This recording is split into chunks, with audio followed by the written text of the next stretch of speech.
Hey, bonjour tout le monde, mon nom est Marc Proulx, je suis à la COPS, toujours à la COPS. On n'arrête pas d'être à la COPS, là. Ça fait 2 jours qu'on est à la COPS, puis on a ben du fun.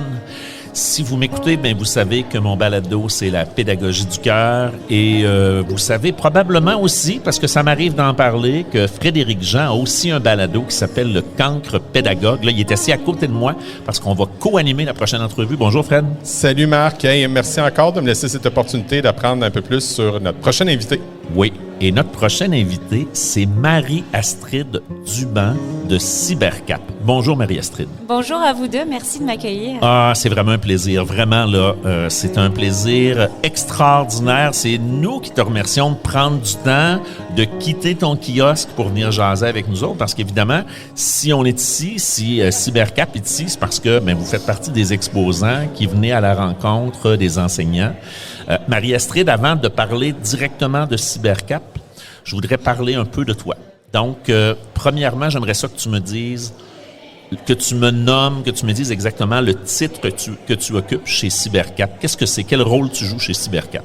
Chez Cybercap, je suis la directrice générale de l'organisation. Ouais, donc, c'est pas rien, hein, quand même. C'est la directrice générale de Cybercap et c'est une Moses de belle business dont on va parler dans un instant. Cybercap, c'est un organisme... moi, je suis tombé en amour, là. Fred, là, tu peux pas imaginer, là.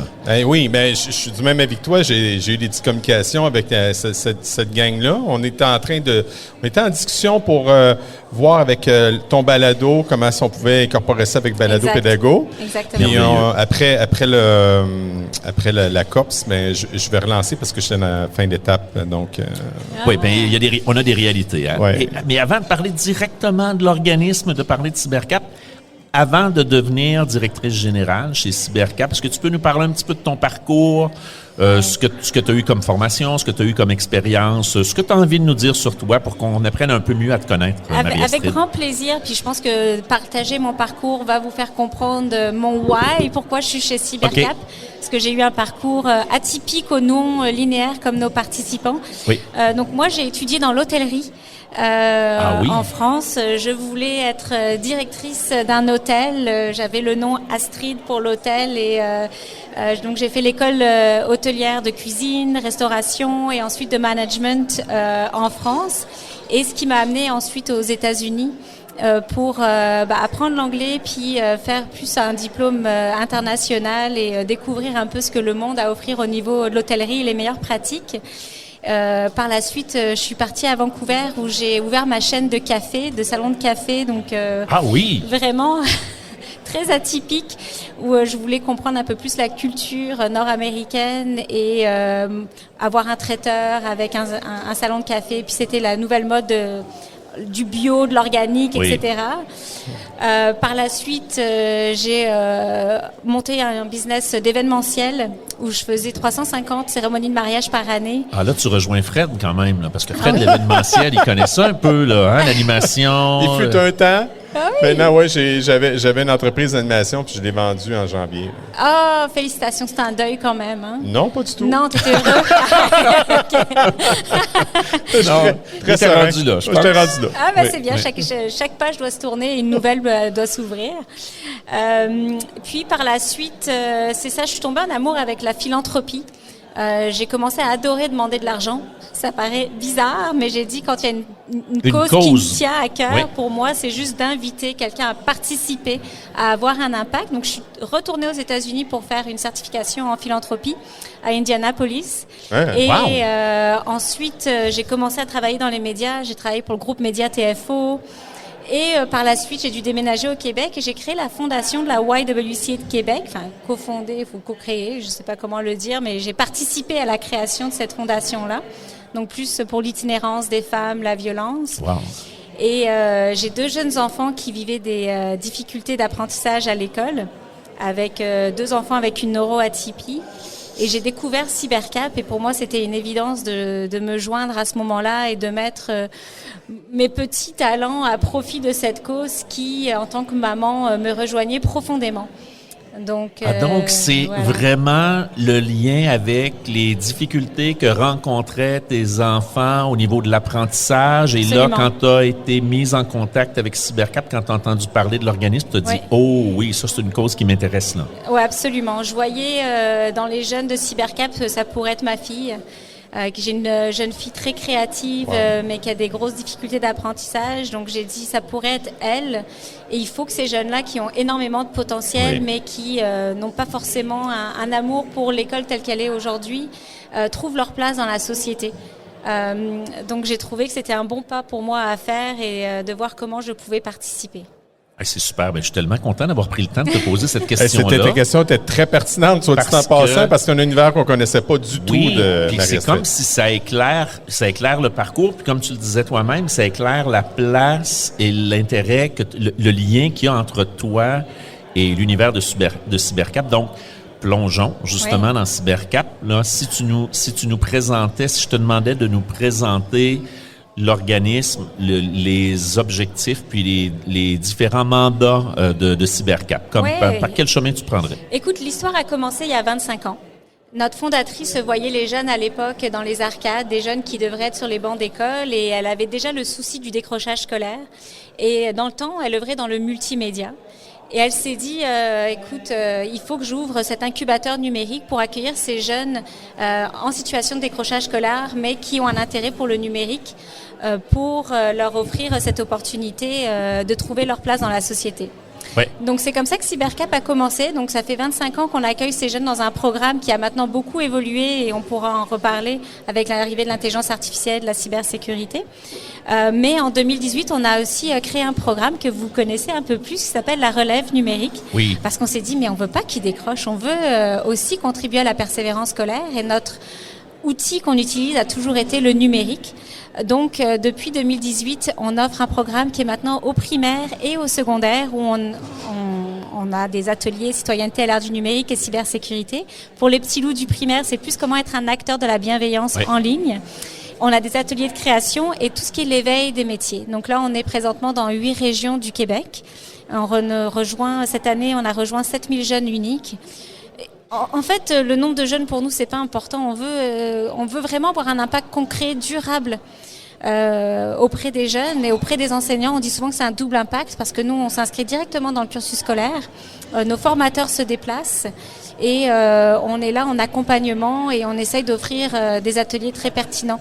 Oui, puis il faut savoir, pour les écoles qui décident de faire affaire avec vous, qui font appel à vos services, c'est gratuit parce que votre financement vient d'ailleurs. Donc, vous vous occupez à leur place d'aller chercher des sous pour permettre d'offrir ça chez eux. Et c'est clé en main, là. Vous arrivez là, vous prenez tout en charge. Puis, absolument. C'est clé en main. On est très chanceux d'avoir des partenaires importants, dont le ministère de l'Éducation, mais aussi des partenaires privés qui ont le souci de l'intégration du numérique, qui ont le souci de la rétention des talents dans leur région aussi, qui nous permettent d'offrir aux écoles cette gratuité et ce clé en main. Et on prend pas ça à la légère, on prend notre rôle assez au sérieux. On s'entoure d'ailleurs d'un écosystème qui valide notre contenu chaque année pour s'assurer que ça va très très vite le numérique. Oui, ça bouge vite. Ça bouge extrêmement vite. Donc l'intelligence artificielle, on a des scientifiques de Wuban qui nous valident notre contenu, la cybersécurité. On a nos partenaires CyberEco, l'Université de Montréal, Desjardins, etc. qui valident aussi. Donc on le fait pas tout seul, on le fait ensemble en collaboration. Moi, j'ai envie de te dire, dans un futur immédiat, on s'en va où avec Cybercap? Écoute, ça va très, très vite, aussi vite que la transformation numérique chez Cybercap. Oui, hein? Donc, on a toujours cet intérêt de rejoindre le plus de jeunes possible avec notre expertise. Oui. Donc, on prend un positionnement vraiment intelligence artificielle, cybersécurité de plus en plus au niveau de l'intégration socio-professionnelle. On voit qu'il y a un besoin de résilience du citoyen, en fait, et des bonnes habitudes du citoyen derrière leur écran. Donc, on prend ça très au sérieux et donc, on a un programme qui s'appelle Initiative Avenir qui forme les jeunes très rapidement au domaine de l'intelligence artificielle, de la cybersécurité et de la programmation. Des jeunes très éloignés du marché de l'emploi. Notre cible n'a pas changé, mais notre méthodologie et notre programmation s'adaptent. Donc ça, c'est numéro 1. Comment on comble le marché de l'emploi avec des jeunes juniors dans des domaines qui sont sur les lèvres de tout le monde. C'est la première des choses. Et là, quand tu parles de combler le marché de l'emploi, c'est que vous allez chercher des jeunes, ça c'est des jeunes qui ont décroché, qui avaient quitté le système scolaire. Absolument. Vous leur proposez de les prendre en main et de se prendre en main avec vous et ils passent à travers un processus, là. Oui, exactement. Donc nous, le programme, notre force de frappe, c'est l'intervention aussi, l'accompagnement du jeune individualisé. Donc c'est sûr qu'on n'accompagne pas 200 jeunes par année, mais c'est de la qualité et c'est de l'accompagnement individualisé, ce qui leur permet après de se concentrer sur l'apprentissage des outils qu'on leur propose et de la programmation qu'on leur propose. J'ai une jeune fille, Vicky, qui vient de finir son programme, qui était une designer dans son pays, qui utilisait le textile, et elle explique comment l'intelligence artificielle a été au service de sa créativité. Comment sa certification en cybersécurité a été au service de sa créativité et qui lui permet maintenant de créer des agents conversationnels. Maintenant, elle sait ce que c'est du Python et de la programmation, et elle l'a appris en 12 semaines. C'est fantastique. Et c'est une jeune fille qui parle le français plus de base. Elle vient du Pérou, mais c'est vraiment des jeunes comme ça qui ont une volonté, qui ont un potentiel et qui le découvrent à travers notre programme. Ouais, c'est très beau. Moi, j'ai eu la chance d'aller faire un tour. Mario m'a fait visiter, m'a fait faire le tour, m'a fait rencontrer l'équipe avec Suzy. J'ai eu une discussion. Tu es allé à Cybercap, toi? Je suis allé à Cybercap. Moi aussi, je vais y aller. Mais la prochaine fois que j'y vais, on y va ensemble. OK, c'est bon. J'aimerais ça. Et quand j'ai fait le tour, quand j'ai rencontré les gens, quand j'ai vu comment ces jeunes-là travaillent, je trouvais ça tellement inspirant. Puis quand je dis ces jeunes-là, là, ça va jusqu'à 35 ans, si je me trompe pas? Oui, en fait, c'est 16-35 ans. Mais on a aussi une équipe passionnée par ce qu'ils font. Oui, tout à fait. Et ça se transmet aux jeunes. On a une belle équipe, une belle culture. Les gens sont là pour les bonnes raisons. Et les participants profitent de leur expertise et profitent de leur joie de vivre aussi et leur raison d'être à Cybercap. Oui, je trouvais une des choses que je trouvais spécialement pertinente là, dans la façon dont vous faites travailler ces jeunes-là, c'est que ils ont des projets qui sont liés aux apprentissages qu'ils sont en train de faire, mais ils ont aussi la possibilité de développer en même temps, en parallèle, un projet personnel qui leur tient à cœur, dans lequel ils vont s'investir. Et là, c'est comme si ça donnait un sens. Complètement. Il y a un élément de motivation qui est encore plus grand, parce que oui, tu es en train de faire les apprentissages, mais tu as envie de développer un projet auquel toi tu crois, dans lequel tu vas investir. C'est merveilleux, ça. Écoute, Marc, c'est un très bon point, puis je pense que ça peut être utile pour d'autres. La méthodologie qu'on apprend à ces jeunes qui sont souvent à des profils FPT, FMS, FGA.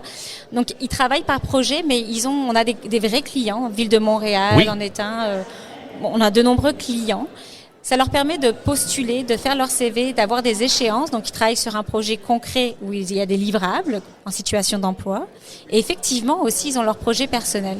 On a un jeune, son grand-père s'était fait cyber-hacker et il a créé un chatbot en cybersécurité pour aider les aînés à ne pas se faire arnaquer. Wow.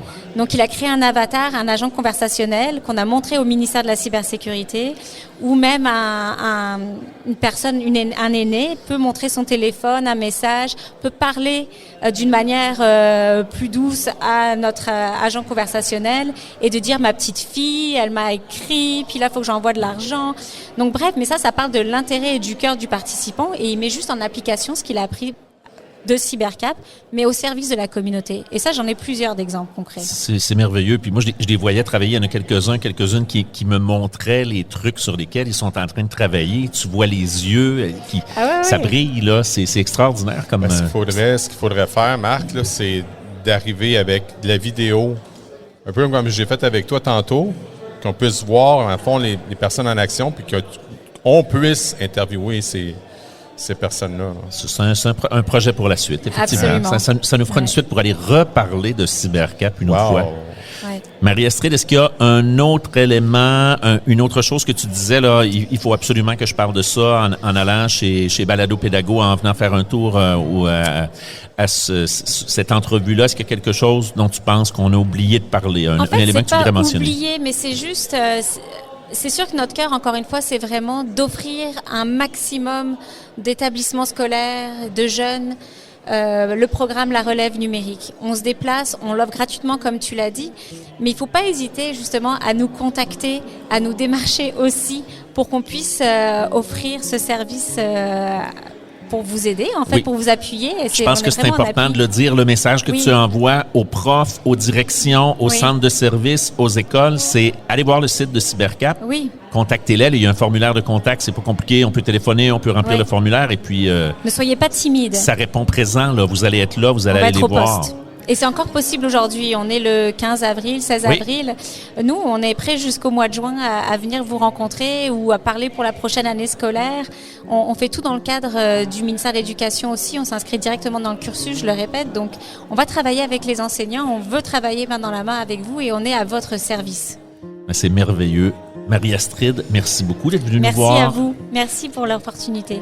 Frédéric, c'était super de faire ça ensemble encore une fois. Encore une fois, plus qu'on va loin dans l'aventure, plus que je me rends compte qu'on est des atomes crochus, mon Marc. Je suis tout à fait d'accord, Fred. Je suis tout à fait d'accord. Alors, vous avez entendu la voix de Frédéric Jean, du cancre pédagogue. Moi, mon nom, c'est Marc Proulx, du balado La pédagogie du cœur. Et bien, écoutez, on vous dit à tout de suite, probablement pour un autre enregistrement dans d'autres circonstances. Alors, on est toujours à la COPS jusqu'à la fin, jusqu'à demain, 17 avril. Salut tout le monde.